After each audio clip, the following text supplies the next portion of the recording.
umaga po sa ating lahat. Kahit galing ako sa malayo,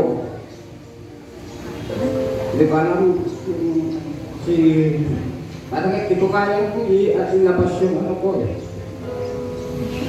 Dahil ilang taon yan, hindi kami nagkita. Kaya sabi nila, yun dapat tayo palang nagagawa. Pero meron,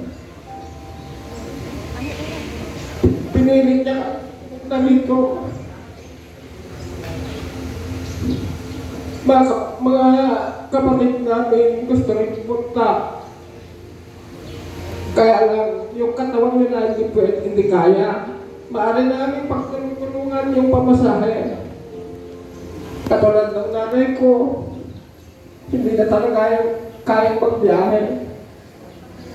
At maraming salamat sa inyong lahat, lalo-lalo na sa mga kasamahan nyo sa organisasyon. Kasi hanggang ngayon hindi nyo ako pinabayaan. At hinihiling ko lang sa inyo, dahil wala na siya, wala na rin yung asawa niya, sana yung mga anak, andito pa rin tayo lagi. Para gabayan at samahan ko na ano man ang kailangan nila.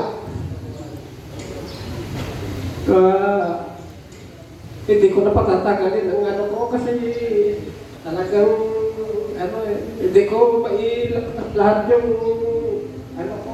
Masaya ako dahil alam ko na maraming tutulong at tutulong pa rin hanggang sa kaya. Kahit malayo kami, alam ko hindi niya yung papabayaan yung mga anak niya. At ito lang ang masasabi ko, maraming salamat po. Thank you, sir. Marami pa sana magsasalita.